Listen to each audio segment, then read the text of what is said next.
Bueno, entonces bienvenida a este segundo video que, como les explicaba en el primero, lo que busca es ofrecernos la posibilidad de repasar, reforzar, expandir lo que logramos dialogar en el primer encuentro para aquellos estudiantes que estuvieron conmigo en el encuentro. Para aquellos estudiantes que no pudieron estar, esta es la posibilidad de conocernos, de empezar a adentrarnos al fascinante tema del lenguaje, que es la base, la piedra fundamental, la columna vertebral de nuestro curso electivo. En el anterior video hicimos un primer acercamiento al lenguaje, definiciones. Tratamos además de dejar claro que el lenguaje no es un asunto propio del ser humano, también incluye los animales, a otros organismos, que nos deja que es necesario esa perspectiva, porque como van a ver más adelante en el video número 3, hablaremos de Humberto Maturana, biólogo que desde su propuesta nos permite a los educadores y pedagogos entender lenguaje, comunicación, imaginación, sentimientos, emociones, como derivados de los procesos evolutivos. Bueno, entonces en este segundo video, para complementar lo que veíamos en el primero y que quedamos en punta, vamos a hablar de teorías sobre el lenguaje humano, que es el tema central de este espacio y que en el video número 1 tratamos de desarrollar. Está bien, entonces dejábamos claros que existen tres tipos de teorías, que son como las más conocidas sobre el lenguaje. Teorías innatistas o nativistas, teorías ambientalistas y teorías cognitivistas. Las primeras hacen énfasis en los factores mentales o biológicos propios del sujeto humano. Por su parte, las teorías ambientalistas harán énfasis en el rol de factores externos que provienen del medio y del entorno, del medio natural y del entorno social. Es decir, las primeras teorías están más centradas en lo que es propio, interno, particular del ser humano, sus capacidades y facultades con las que nace. Y por otra parte, vendrán las teorías ambientalistas a decir que es el medio externo, el medio natural y también el medio social, el que desarrollará o permitirá ciertos progresos, progresiones, avances del lenguaje, de comunicación, de lengua y habla en el ser humano.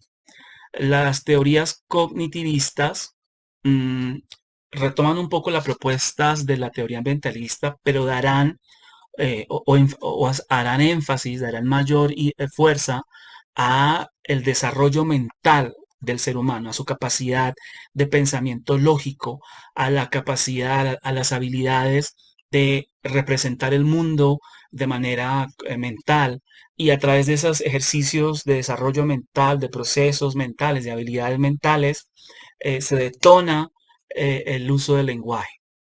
Es decir, seguramente las tres teorías tienen la posibilidad de ayudarnos a entender lo complejo que es el lenguaje. Es importante tener claro que no deberíamos pensar que una es mejor que las otras o que una ya no es adecuada. Las tres ayudan a entender y acercarnos al lenguaje de manera particular desde unos posicionamientos teóricos, epistemológicos, filosóficos propios de cada una de ellas, en los momentos históricos en los que sucedieron, pero que nosotros, hoy, siglo XXI, pues las utilizamos a las tres, entendemos que las tres nos dan acercamientos y posturas que nos sirven para dimensionar mejor esto que será el lenguaje. Ahora bien, cuando hablamos de la teoría innatista o nativista, pues podemos recurrir a las propuestas de Chomsky, quien dirá que los niños nacen con una facultad inherente para desarrollar el lenguaje, para producir lenguaje. Por su parte, Saussure, que estará más cercano a las teorías ambientalistas, dirá que el niño asimila el uso del lenguaje como una apropiación social de algo que viene del exterior. Y acá pues habrán algunos ejemplos de la relación que se establece entre el bebé y la mamá como una manera de entender este asunto de la teoría ambientalista. Por su parte, autores como Piaget y como Skinner y Brunner, perdón, me voy a volver un segundo porque dejé por fuera a Skinner, pero quiero centrarme en Piaget antes, ok.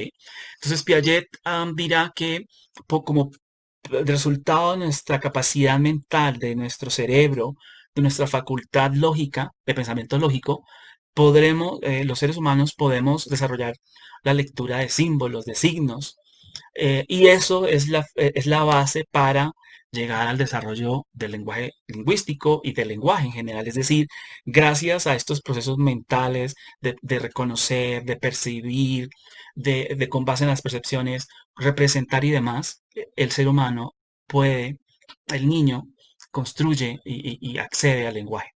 En la teoría ambientalista, entonces también está Skinner, quien propondrá que a través de mecanismos de refuerzo, los individuos podrán propiciar respuestas positivas que los llevan a desarrollar lenguaje. Es decir, estos mecanismos eh, que vienen desde el exterior, que vienen de la naturaleza, del mundo que circunda al ser humano, lo llevarán a él, lo estimularán a hacer cierto tipo de respuestas, de acciones, de comportamientos, que en última serán los precursores del lenguaje. Brunner, por su parte, dirá, él estando centrado en la teoría cognitivista, dirá entonces que que procesos mentales como la percepción, como la representación, como la conceptualización, le ayudan al niño a aprender a usar el lenguaje, a activarlo, a desarrollarlo.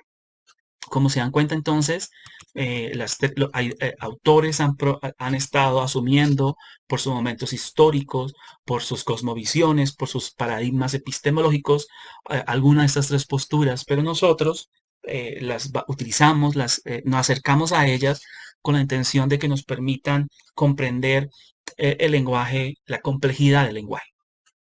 Ahora bien, es importante además saber que en el lenguaje humano, que es lo que estamos desarrollando en este segundo video, aparecerán también tipos de lenguaje. Y vamos a hablar del lenguaje en 4 momentos que me gustaría nos concentráramos. Inicialmente, quiero que hablemos del lenguaje reptiliano o el lenguaje instintivo. Este lenguaje se deriva de nuestros ancestros, de reptiles, de lagartos y serpientes, y lo podemos ver actualmente en ellos, porque les permite expresar conductas feroces en la defensa del territorio, en la lucha a muerte por obtener el poder o el control, o por el poder reproducirse a través de los momentos de encuentros con las hembras. Este lenguaje reptiliano por eso entonces va a estar conectado a los instintos. En otro momento podremos hablar del lenguaje límbico o el lenguaje emocional. Este lenguaje le permite a los mamíferos manifestar sentimientos y tomar acciones. Por ejemplo, los colmillos que se exponen frente a un enemigo, la mirada tierna hacia el hijo, que podemos observar en muchos programas de canales en televisión pública abierta o con televisión privada, que nos acercan a la naturaleza de los mamíferos. O los quejidos, cuando hay dolor, incomodidad. Entonces, este lenguaje reptiliano instintivo de reptiles, gatos y serpientes se aunará al lenguaje límbico emocional de los mamíferos. Pero además debemos dar cuenta del lenguaje primitivo o el lenguaje prelingüístico que le permitió a la especie Homo interactuar, tomar decisiones colectivas a través de gestos corporales, expresiones faciales, chasquidos, sonidos guturales, miradas con carga comunicativa. El lenguaje lógico, ya muy propio del Homo sapiens, o también lo llamaríamos el Homo lingua, que es el Homo sapiens sapiens, nos permite simbolizar, representar la naturaleza y predecir el mundo. Y lo hacemos en ese momento del lenguaje lógico que nos permite un poco salir del aquí y el ahora a lo que no está, a lo que queremos y podemos prever a través de pinturas, a través de fonemas, que los entenderemos como sonidos vocálicos y consonánticos, de morfemas, comunidades mínimas con significado, preposiciones, artículos, y como monemas, secuencias mínimas de fonemas. Este lenguaje lógico llevó al hombre a pasar de un lenguaje marcadamente gestual y oral al lenguaje escrito. Ahora bien, también cuando hablamos de lenguaje escrito es importante dar cuenta de la protoescritura, los primeros signos escritos sobre animales generalmente, representaciones de animales, el lenguaje cuneiforme, que es una escritura de tipo pictográfico e ideográfico, muy asociado a los sumerios, donde se encontraban pictografías e ideografías relacionadas a objetos, productos, lugares. Después tendremos ya la aparición del alfabeto, que fue ese primer momento en que le atribuimos a los signos gráficos sonidos específicos. Y pues acá obviamente aparecerá el alfabeto de los fenicios, de los griegos, de los árabes. Y terminaremos de esta manera muy rápida con el libro, que nos permite transmitir y preservar el conocimiento. El libro que curiosamente muchos de nosotros asociamos con la imprenta de Gutenberg, pero que sabemos proviene también de la China, lejano oriente, quienes ya habían hecho elaboraciones llamadas libros y quienes contaban con tinta y con papel. Bueno, entonces sería un primer tipo de lenguaje que debemos tener en cuenta. Ahora, si nos acercamos al lenguaje de una segunda perspectiva, podemos hablar del lenguaje formal, es el lenguaje de uso protocolar, oficial, que hacemos en contextos laborales, profesionales. El lenguaje informal o cotidiano, que es de uso espontáneo, familiar, con nuestros amigos y allegados. Un lenguaje técnico, que es un lenguaje propio de los gremios, de las profesiones, que manejan jergas a las cuales uno deberá conocer para entender de qué se está hablando. El lenguaje científico, pues que es de uso intelectual y propio de la investigación. El lenguaje político, que dará cuenta del uso jurídico o administrativo. También podremos hablar incluso del lenguaje literario, ese uso estandarizado por géneros y recursos que conocemos como la prosa, la poesía, bueno, y demás. Y el lenguaje artificial, que es un lenguaje creado, diseñado para unos usos particulares como será la informática. Acá tenemos entonces otro tipo de lenguajes. Quiero además hablar del lenguaje verbal, que sean esos signos orales y escritos de una comunidad.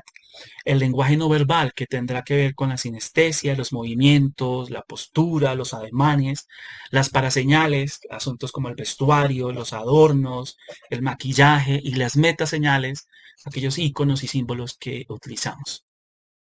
Dentro del lenguaje verbal, o más bien acompañando al lenguaje verbal y no verbal, tendremos el lenguaje gestual, que son aquellas manifestaciones faciales que expresan emociones y actitudes. Tenemos además el lenguaje corporal, muy centrado en el tacto, en el contacto, en la prosemia que tiene que ver con la cercanía, que expresa relaciones e intenciones. Y terminamos con el lenguaje icónico o pictográfico, pues que tendrá que ver con imágenes o gráficos que expresan conceptos o ideas. Tenemos también, y con esto cerramos, el lenguaje denotativo y el lenguaje connotativo. Lenguaje denotativo, como su nombre lo indica, denota, nombra o refiere la realidad de manera clara, objetiva, precisa, concreta, con la intención de transmitir información. Acá lo que queremos es transmitir información nombrándola o refiriéndola de manera real, concreta, objetiva. Por otra parte, tenemos el lenguaje connotativo, a través del cual queremos sugerir, aludir a un mundo de una manera figurada, simbólica, estética. Acá no queremos solamente transmitir información, queremos expresar emociones, lograr ciertos estados de cosas. Ok. Con eso entonces dimos un gran recorrido de los diferentes tipos de lenguaje que nosotros debemos conocer y reconocer. Quisiera cerrar esta presentación, este video, que ya está terminando, invitándolos a que si quieren leer más sobre lenguaje y comunicación, traten de encontrar este libro, este ebook del lenguaje y la comunicación, nuestra facultad predictiva, de Juan José Trillos, un libro escrito acá en Colombia, la Universidad de la Costa en el año 2017, muy interesante, un libro digital que les permitirá hacer un recorrido mucho más detenido, pausado de esto que hemos hablado en este video 2 y en el video 1. Con esto entonces termino este segundo video. Acá están las referencias que utilicé para poder compartir con ustedes algunas de las ideas y quedamos en punta para el tercer y último video donde hablaremos de Humberto Maturana y de cuál es la relación de todo lo que hemos hablado del lenguaje con él. Nos vemos entonces en el tercer video.